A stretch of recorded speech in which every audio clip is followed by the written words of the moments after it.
It was a terrible sight. But a squire must be strong. A mishap may befall me, and I'll need you to keep your wits if it does. That was no mishap. Welcome to the official Game of Thrones podcast, A Night of the Seven Kingdoms. I am Jason Concepcion. And I'm Greta Johnson, and there is some big drama at the tourney today, or we could even call it a mishap, eh, Jason? Yeah, mishap, that's what it was, yeah. Today we are talking about the third episode, titled The Squire. This is a big one. It's a big one, folks. Lots of big stuff happening. Warning. If you haven't watched the episode, do that first, then come back and listen to us. Yes. It was written by Hiram Martinez and Annie Julia Wyman and directed by Sarah Adina Smith. There's obviously very much to talk about with this episode, Yes, there is. and we get to do that with our guest today, who is Dexter Sol Ansel, also known as Egg I Targ. can't believe it. Egg Targ in the house. You're small for a squire. I serve Sir Duncan the Tall. He's large enough for the both of us. All right, Jason, give us your recap of the episode, please. We open with Egg waking up early, thinking about some stuff, and then taking Thunder, Duncan's warhorse, out for a little training, basically getting the horse ready for what is to come. Back at camp, Duncan Egg just kill the day, basically. Just hang out, sewing, eating, watching the games, musing about what the future will hold.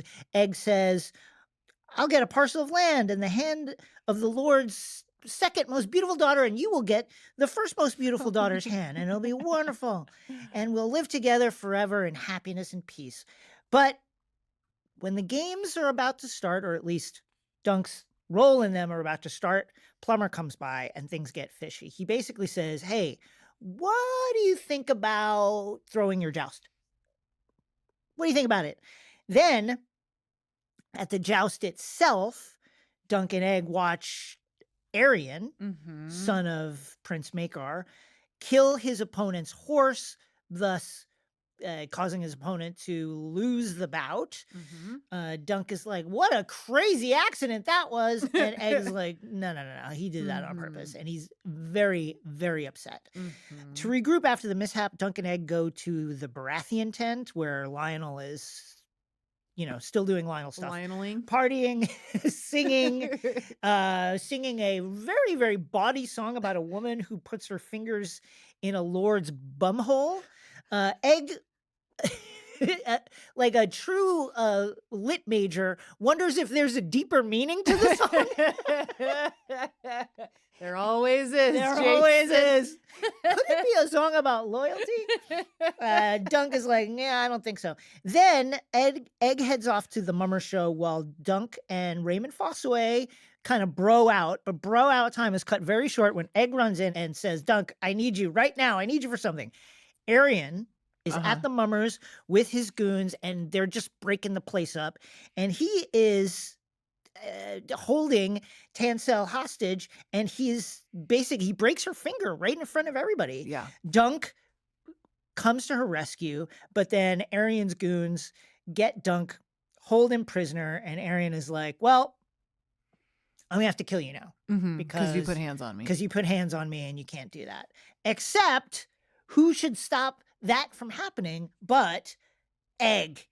Egg, who is apparently the other missing son of Prince Maekar, Ayo. who comes to say, stop this right now in a much smaller voice. In the name of me, a Targaryen prince. What a wild and revealing episode. This really is. Greta, yes. your thoughts?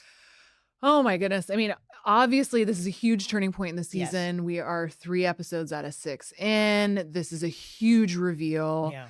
As you know, I have not read the novellas. I think a million years ago when you told me what Dunk and Egg was for the first time, you may have mentioned it. Like knowing that sort of, but not being totally sure, there are just enough hints throughout that sure. make it's a really nice reveal. But I mean, even the moment in last week's episode when the Targaryens show up, Egg's like, I gotta go. Peace. I don't want to be anywhere near this. it's very clear in retrospect. And just like, as we've also discussed, he knows so much. He's clearly been well informed about the kingdom in a way that makes sense that he is a Targaryen. Does this reframe anything else from the previous episodes? That's an interesting question. I mean, it is clear to me that things must be very bad for him if he would rather be like catching fish in the dark and hanging out with like a extremely poor sort like pretend maybe hedge knight. Yeah. Right? Very clearly his brother is an asshole. Yes. Yes. And a very violent one at that, which cannot be fun. I think back to that incredible moment where, Dunk is saying, "Oh, what a terrible mishap that was." And Egg, with tears in his eyes and a very intense look on his face, says, and the hood over his head. "Not at all." Yeah. Just great acting by Dexter, and Yes. a really intense moment that all of a sudden makes a lot of sense. Yes. Wonderful acting.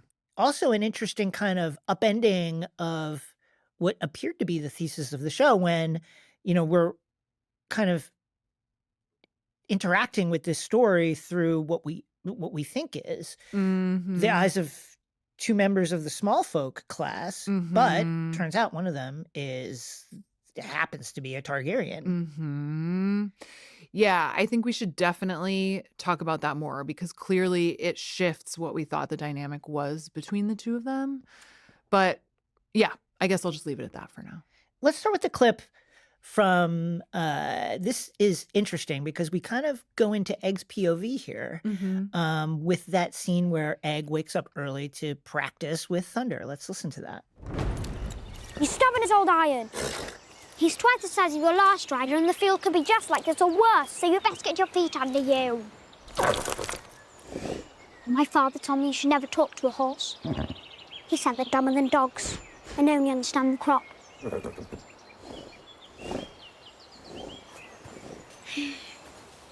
But I don't think that's true.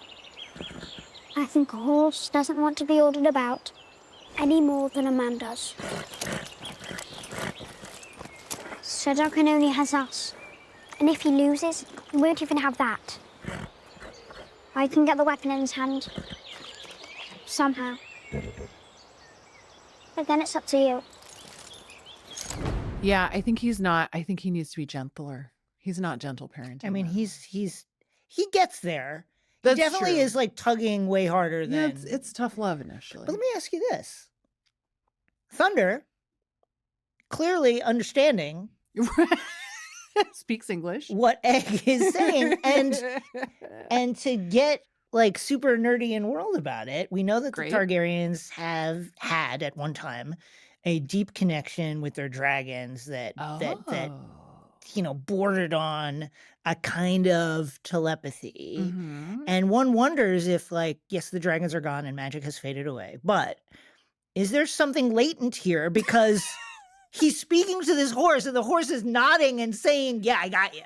I understand what you're saying." That's such a ridiculous I know it is, but like, am I wrong? I mean, you're not wrong, but maybe he was just sort of shaking and it just happened. It could just happen? Okay. Yeah. It could be the case. I love it. It's funny that you said he was out like warming Thunder up. That was not how I read that scene at all. Oh, really? I just thought of it was like Eggs just like running off with the horse to have fun. But you're right. It is squire duties, isn't it? I think you're right. There is a certain part of that scene where it comports with things we've seen before, such as when Egg, just appears on Duncan's horse and is male and is like yelling and stuff. Yeah. Different times when he's been eyeing, Duncan's sword and things. And I think there's an aspect of that, but it also shows like Egg's taking this seriously. Like Egg wants Dunk to do well, to win. And I think if that happened, Egg would take tremendous pride in whatever his role in that was. You know what I think is a really interesting thing about this show is we are halfway through the season, episode 3 out of 6, and we still have no idea whether Dunk will be any good at this at all. What do you think Egg thinks about that? I think Egg wants him to do Yes. well, But I don't think Egg knows either, right? I mean, that's probably why he feels like he needs to talk to the horse about it. And it's certainly not a confidence builder when like another knight shows up and is like, who? Yeah. What? Yeah. Okay. Don't Yeah. know the guy. Yeah. Any thoughts about who is the better horse whisperer thus far? Oh my goodness. Maybe Dunk just because he's known the horses for longer. I think that's probably fair. Egg certainly has doing to- good. Egg certainly has to like have a, hey, listen. Yeah, I'm Egg, by the way. We haven't really been Right, introduced. exactly. Yeah. Yeah. Can we work out a little bit? Would that be cool if you and I work out? It is extra poignant rewatching that scene, re-listening to that scene, and thinking about the symbolism of Egg talking about something that his father told him and rejecting it. I like that a lot. As You know? well. Also, just his dad like opining about the intelligence of various animals. Right, Why? yeah. Like, we really see the deepening of Dunk and Egg's relationship in this episode. And let's listen to this really beautiful clip where Egg muses about what their lives together will be like. I think I could be quite happy in a place like this. You're in a place like this. I'm meant for a while. Ah, yeah, After I lead a great campaign for my lord, of course. of course. I return a war hero, and he gives me a parcel of land for my very own, and the hand of his second most beautiful daughter. Second most. Well, you've already married the first most. Have you not, sir? Come on, we're yes-anding. Dunk, come on. I love this scene of just hanging out and thinking about the future. It's really sweet. I think there is, yeah, just the hanging out of it is like, and enjoying each other's company too, Yeah. is something we don't often get in this world. It's true. I mean, we've had other wonderful hangout scenes. I think about, Tyrion has had a few, but Yes. there was always the like specter of some serious impending battle or someone's execution, some bad thing hanging over the heads of these characters. And here it's just like, they're getting ready for the competition, and that has intense stakes for these characters, but it's also not the end of the world. Yeah. I do think there is still a bittersweetness to that fantasy though, because it's like, I don't think it's going to happen. Egg certainly doesn't. Egg seems to think Right. like, I'm not going to get to keep doing stuff like this. Right. And how nice to picture it in this moment because I can. But yeah, it seems to me that he doesn't think it's realistic either. It seems like listen, we learn a lot about Egg coming up here, but it certainly seems it's this connecting with someone who he admires, who's not mean, is what he's been wanting, what he's been craving. Well, given the fact that he is a Targaryen and we Yeah. know that now, I mean, do you think part of what he finds so appealing about Dunk is that Dunk has just treated him like an annoying kid this whole time, as opposed to, like a potential future, like, person in charge of this realm? Yeah, it's interesting because I think a lot of the interactions, different things that Egg has said come into focus now. Like when he's like, well, why didn't you yell at them? Or something, things to that effect. When like, what did you say when people said that to you? You know, Right. like you definitely get the picture that Egg is used to a high-handedness and for people to be deferential to him. At the same Yes. time, in a way that makes him a wonderfully complex and sweet character, you can tell he also, to your point, wants to have a normal friend relationship Right. with Just to somebody be treated like any old kid. who isn't scared of him. Yes. Yeah. I mean, that has to be so refreshing. Yeah. We need to talk about the fact that this tourney The may fix not is be in. have quite as much integrity as Dunk had hoped. The fix is in, folks. Uh-oh. Let's listen to the clip.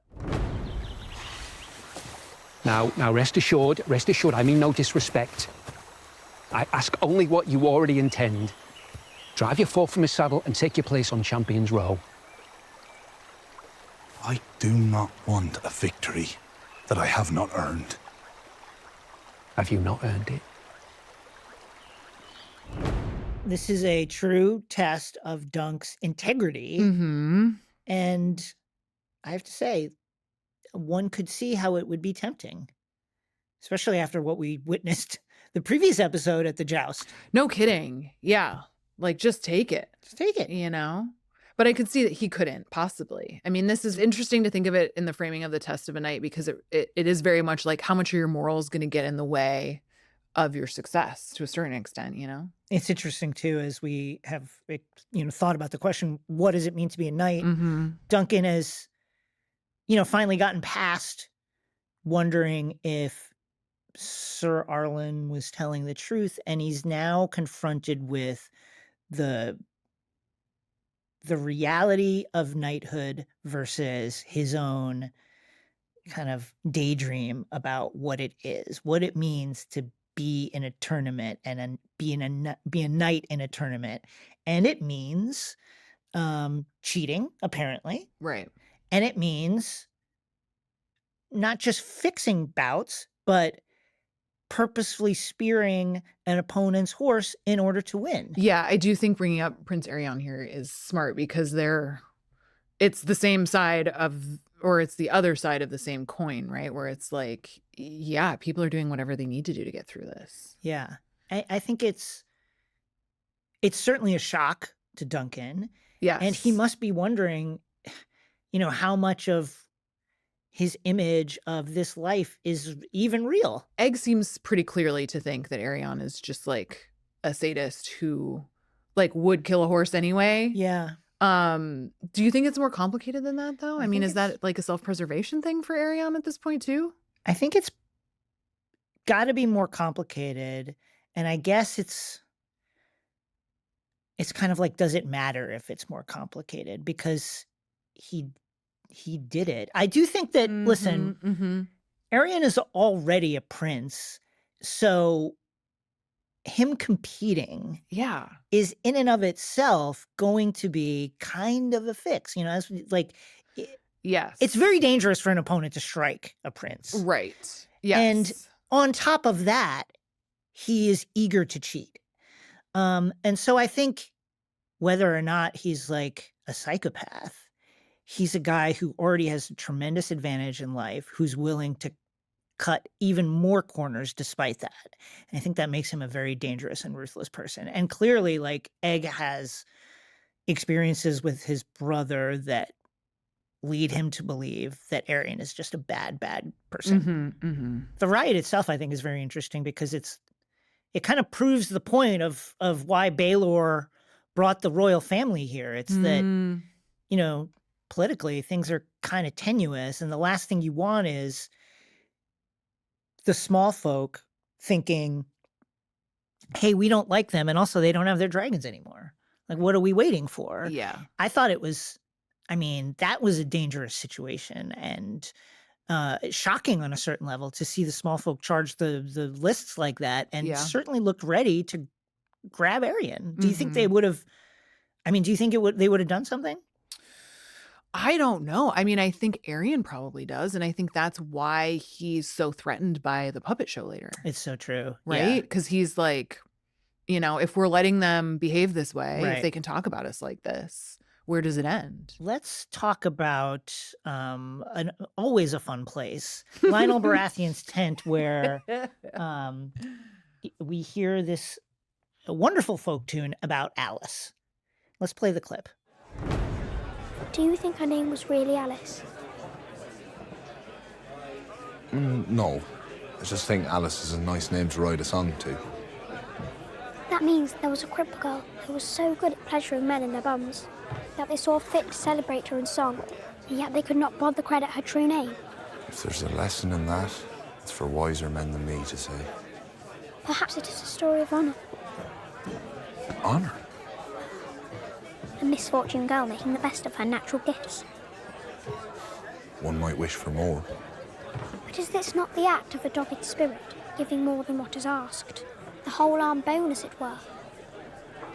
Perhaps her name does not matter then. It's her story that abides.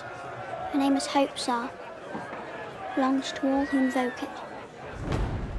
Get this kid a podcast. I love that scene so much because it's like, of course, we are using this extremely filthy song to talk about like what actually this entire show is about, which is the importance of story and legacy and Yeah. the idea of someone with nothing making the best of themselves, right? I also love that it shows that Egg is just his thoughtfulness about, Yes. one would, in his position, must think a lot about what people will say about them. And, it's like an Yeah. interesting flip side of the coin. Here you have Duncan who's like, nobody remembers Sir Arlen. Probably no one will remember me. Mhm. And then the opposite side of it is Egg going, I wonder what people will say in the future. Like, Mhm. here's what they say about this person. Is that accurate? Is that true? Is it secretly about honor and loyalty? It's quite an interesting dichotomy. Yeah, well, and it also makes so much more sense now knowing that Egg is a Targaryen Yeah. because of course he has to, like his name is one that will be in the history books. Whereas Dunk has no idea about, I found the moment with the fortune teller quite Oh, interesting. Didn't you? yes. What did you think of this scene? I thought it was really interesting. I think it speaks to, again, now knowing that Egg is a Targaryen, I think it's interesting because, yes, to your point, like in some ways it's more superstitious of Yeah. Egg to take it seriously. But also, I think that's one where, like, knowing his birth and that he is part of this very powerful family, maybe that outcome is more, it's definitely more realistic than it would be to Dunk. 100%. Yeah. Absolutely. Yeah, I found Dunk's easy dismissal, but also like, oh, this is entertaining. This is fun. Like, yeah, what do you got for him? I found that to be a really interesting side of Dunk. One I didn't expect, for him to have that kind of cynicism. Right, And because normally he takes everything at face value. Yeah. And yes. Okay, well, I think, obviously we've been building up to this ending. Mhm. Let's listen to a clip of, really, our big reveal. Don't touch him! You stupid boy! Hold your tongue or they'll hurt you! No, they won't. If they do, they'll answer to my father. Let go of him. Wait, Yokel, do as I say. You impudent little wretch. What's happened to your hair? I cut it off, brother. I didn't want to look like you. Woo!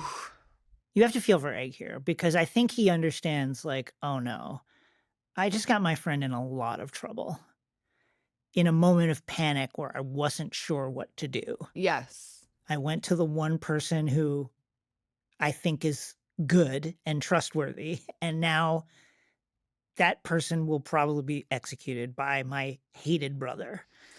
Yeah, I think this scene is really interesting for a number of reasons. I would really love to hear, what was it like for you knowing this reveal was coming and then seeing the way it played out in this episode? It's essentially the same as Is in it? the book. Yeah. That's interesting. And so it wasn't a surprise. At the same time, the way these characters are brought to life Mhm. by these actors, Dexter and Peter, respectively, it's so wonderful that you there's a certain like emotional landscape that you're like, I wonder how that will look. And a lot of kind of jigsaw pieces like lock into place right here. First of all, like Egg's confidence in the immediate authority in his voice, the way he speaks to He completely shifts. is completely shifts, and the way he speaks to Arian's guards by their name. He Like knows he knows them. these guys. What did you Yes. make of it? I thought it was phenomenal. I thought it was really powerful. I think probably the most powerful thing I thought was the fact that Egg must really love Dunk Yeah. to reveal himself in that moment, because there's a version, Egg obviously doesn't want to be a part of that family, right? He ran away. He's been hiding from them this whole time. And he could have kept hiding, Yeah. but he couldn't because he asked Dunk to help, and now Dunk is in trouble. And so the only thing he has, the only thing he can use is his authority as a Targaryen to get them to stand down.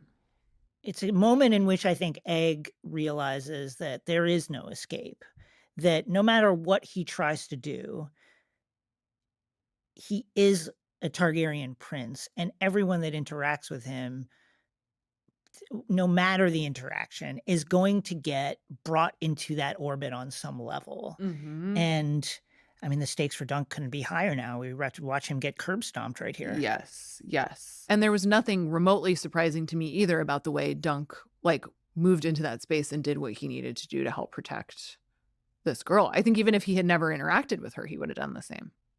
In a lot of ways, this is the most knightly thing we've seen so far, too, right? Is Oh, Dunk just clearly. going in, no questions asked, to help this person. Protect the weak. Yeah, Yeah. he's doing it. Yeah. Well, I think now is the time where we should listen to our interview with Dexter Sol Ansel, also known as Aegon Targaryen. This was a really fun conversation, and I'm really excited for y'all to hear it.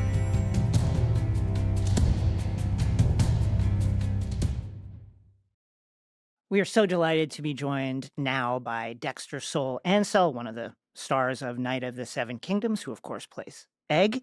Dex, thanks so much for joining us. Thank you so much for having me today. It has been such a pleasure to watch you in this show. I feel like you show so much range. Like, you're funny, you're intense, you're kind of devious at some points too. You're so young, you're so talented. I'd love to hear when you decided that like acting was your thing.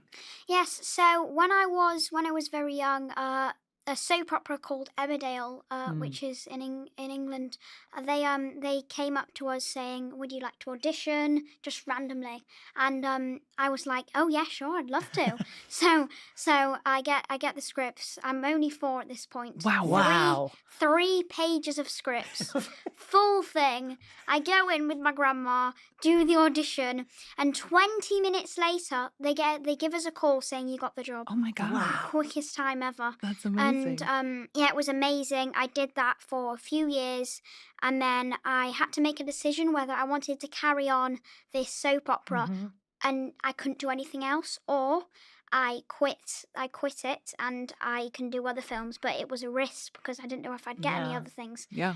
And I was like, I'm going to take this risk. My mum let me have the decision, and I was like, I'm going to take this risk. And then I've just gone on to do all other things. That's amazing. So I want to get to the revelation that we get in this episode because it's so skillfully done. It's such a pleasure to see. It's such a fun little surprise. We learn, of course, that Egg is not just like some rando normie in this kingdom. At what point during this audition process did you realize, like, I'm not just a rando kid, but I'm Prince Aegon Targaryen? So at my first audition, I didn't really know what I was auditioning for, and that was crazy because I didn't realize I was going to go into the Game of Thrones. I mean, yeah. Actually, straight after the Hunger Games. So as soon as we knew what I was going for, my mum researched it, and we learn. Ooh, if I'm auditioning for this, I'm going to be Aegon Targaryen. I love that. Wow. And of course, the Targaryens are famous for their silvery hair, which you have shaved throughout the entirety of the series. Pretty much, we're seeing you with hair. What was that like, realizing that they're going to have to shave my head? I was committed day one because day one they said, are you okay with shaving your hair? And I was perfectly committed. I was like, yes, I'm gonna do this. And actually in the later auditions, we had a plan. We were gonna go in the audition with a razor. Wow. And we were gonna shave my hair. That is commitment. We were thinking, and we were like, I don't think we should do this because what if you don't get the role, Dexter? Then what are you going to do with a bald head? You're going to go to school. I'm a bald head and I haven't got a role. So, yeah, What was it like seeing yourself for the first time with the cue ball head? it was cold. I believe that. I really liked it. Oh. I really like being bald. And Oh. I actually, because at my school, they had this thing that was like a youth club. And all my friends wanted to touch my head. Oh, because that, it's got yeah. that like yeah, because cool it's got like feeling. the prickling. And Yeah, it's yeah, like, yeah. I mean, I was touching my head all day long. You're just like. And what I did was, if you buy me a drink at the youth club, then you get Smart. a touch for 5 seconds. There. If you buy me a Oh. meal, then I give you a pass every day. And I made this Nice. whole business. of I like just- it. Oh my god. Side hustle. So wait, what's your drink, Dex? Any fizzy drink. Okay. I love Dr. Pepper. It's my favorite. Dr. Pepper's good. That's a good pick. So I imagine this role is very unique for you for a lot of reasons. But one thing that stood out to me was just like working with horses. Had you done that before? So I'd done months prep with the horses Sure. before I filmed. Good. But actually before filming, I was doing some horse riding, but I was on a pony for about 2 years and I couldn't even walk. And I couldn't do it. But then when I started, the amazing team, they taught me so well and so quickly. That's really On day cool. 2, I was like trotting. Oh, wow. Like it was very fast pace, and I love horses. Oh, that's And wonderful. I made like a true bond with them. It was like, it was so weird. And actually, one of the scenes I was with Thunder, who's Gorocha, Yes. and this is episode 3, and I'm like training him because I go out in the morning, and when I'm giving him this speech, it's like he's nodding to me. Oh, wow. Mm. And we couldn't realize if Tom, one of the people at the horse department, we can't tell if he made the horse Wow. do nod or the horse just did it on their own. So we have like a massive thing like, oh, did he do it or not? Oh my gosh. That's perfect. The heart of the show is your relationship with Duncan. You guys have such an amazing chemistry. Talk to us about that working relationship. So me and Peter, actually at the first auditions I did, I was with lots of Dunks, and Peter Dunk, he was my favorite, and I Nice. really wanted to get the role. So they consulted with you on that selection. We felt like we had a good bond with each other, and off camera and on camera we worked great, and like pretty much every weekend we'd go out to the arcades and Five Guys and have so much fun. Arcades is a big part of us. Oh, wow. We go to arcades like every weekend, and now we have like 100,000 tickets from all the times because we don't spend it. Why do you think, what is it that you think Egg sees in Dunk? I'm curious, like, I think that is such a special, unique relationship. Clearly, you two have so much chemistry, as you said. But yeah, why? Like, it seems like Egg could find anybody to help him out at this Yeah. point, right? So at the start, he needs to get someone as quick as possible because he doesn't want all the Targaryens finding him Sure. before he's sent back to the castle. So whoever comes, he literally does not care at first, and he's like, "Oh, I'm coming with you." And Dunk goes up, and he's like, "I'm just gonna go with you." He has no clue how he's gonna be yet, and then he makes a good bond with him. Like episode 3, one of my most emotional scenes is when me and Dunk are eating these sandwiches. Yeah. And we crack them open, and it's such a special scene. And we really, as we're saying, we really build a relationship into that. Well, we talked about what it is that draws Dunk to Egg, but what is it that Egg is looking for from Dunk? There's almost an immediate bond from Egg to Dunk too, and he really sees something that clearly he's missing in his life. What do you think it is? It's someone who appreciates him, and because everyone in my family, like well, in Targaryen, it's not my real family, but I love my real family. To be clear. So he's missing someone who will take him on adventures and not just be boring and just do a load of stuff and carry around all day. And when he meets Dunk, there's someone to like I was saying, go off on adventures and have fun and go off in the small folk, and he loves the small folk. Yeah. Yeah, it seems to me like so much of what Egg is drawn to about Dunk is that Dunk treats him like a normal kid, and it's just like, yeah, if you're my squire, I'm going to tell you what to do, which probably hasn't happened much to Egg in his life so far. I feel like Egg, he doesn't mind that. Yeah. He kind of likes that because he's always bossing people around and he's doing a load of stuff, but it's something different and it's a different experience. And I feel like he likes having different experiences and likes doing different Mhm. things. And with Dunk, he loves Dunk. Dunk is literally like the father figure. Yeah. Mhm. He's the one. Yeah. It's interesting to think about their relationship because I think Egg knows more about the world Yes. than Dunk does. Yes, consistently tells him Yeah. facts about the Tells world him that Dunk facts, does not know. confidently tells him facts. Yes. And yet, Egg also respects Dunk. Like when Dunk tells him to do something, he does it, even though, again, he knows more than Dunk about many, many Yeah, things. he doesn't want to lose. He doesn't want to lose Yeah. Dunk because he tries so hard and he tries so hard not to lose him. Even when he has such an amazing bond with him, Mm. he can't lose him. Yeah. Even more now because he does have this amazing bond. He does Mhm. not want to lose him. And he doesn't just like him because he just can't go away from Thing. He actually does like him. Mm. So there is partly an aspect of like, I'm going to help. You need my help as much as I need Yeah, your help here. Because he does need help. What was it like filming that scene where where Egg has to reveal who he is to save Dunk's life? That scene, I actually have a funny story about Oh, that scene. please. So it was a night shoot, and I get tired. I get very tired, like easily. And, Sure. Same. Same. So Sarah Dina Smith, the director, she had these gummy worms. And every now and then I'd go to her and say, I'm tired, can I have a gummy worm? So like every day I'd get a gummy worm and keep doing it. And this one time it was like, this was like the most important bit of the whole thing. And or hundreds of essays all there. And then I have the gummy worm in my mouth and they're like, action! And then I go, I've still got the gummy worm in my mouth. And everyone just bursts into laughter. Oh my and then God, everyone has that's to so redo it, and it's a whole thing. That was so funny.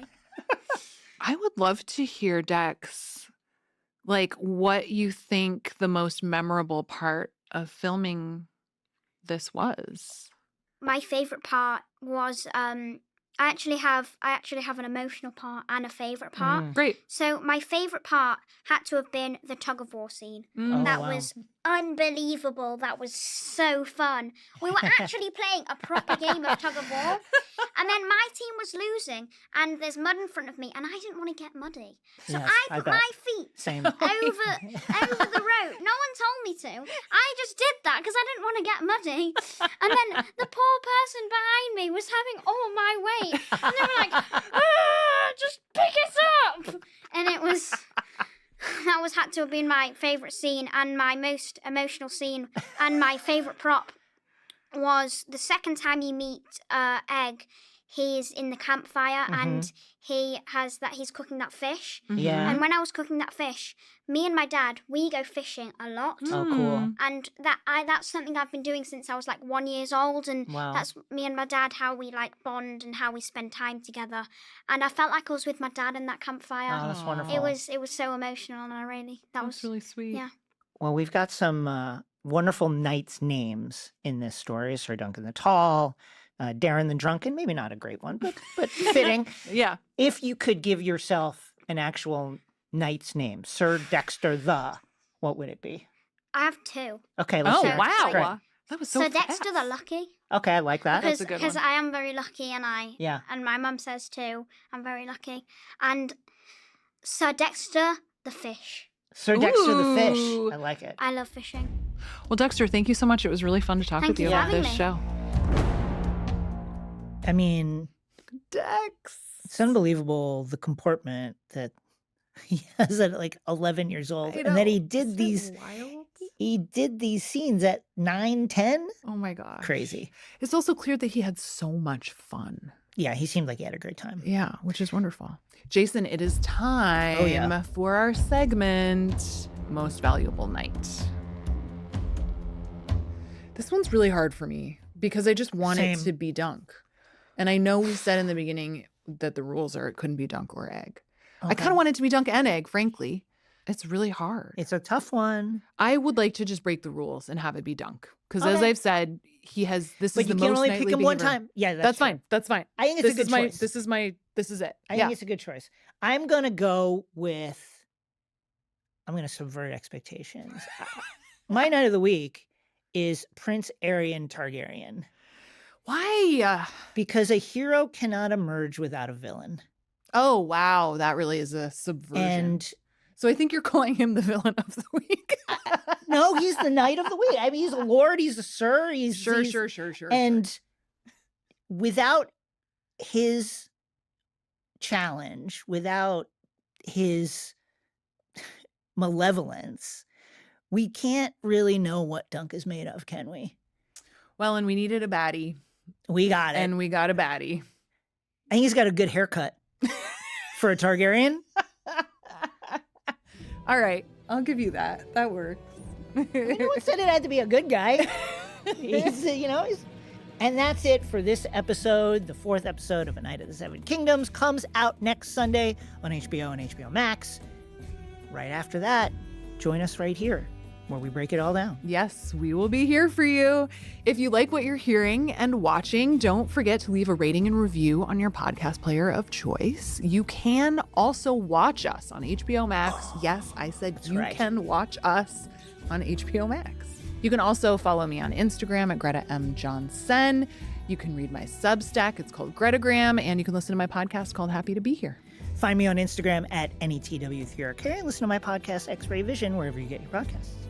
The official Game of Thrones podcast, A Night of the Seven Kingdoms, is produced by HBO in collaboration with Same Boat Studios. This podcast is hosted by Greta Johnson and Jason Concepcion, who also produces the show. Our executive producers for Same Boat Studios are Gabrielle Lewis and Barry Finkel. Our senior producer is Ben Goldberg. The show is mixed by Hannes Brown, and our video editor is Stefano Sanchez. And our digital content producer is Insung Huang. Special thanks to Michael Gluckstad, Allison Cohen-Sorokach, and Kenya Reyes from the HBO Max podcast team. Thanks for listening. We'll see you next week.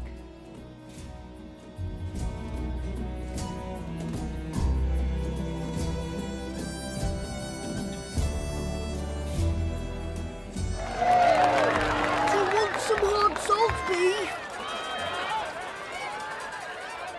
Oh, Meg, I can't eat hard salt beef. I just eat lovely food and grapes and all the... Can't even drink a pint of ale. Yeah, because it's disgusting. It's not disgusting. Yes, it is disgusting. It's not disgusting. It's disgusting. Well, then I won't buy you another one. Good.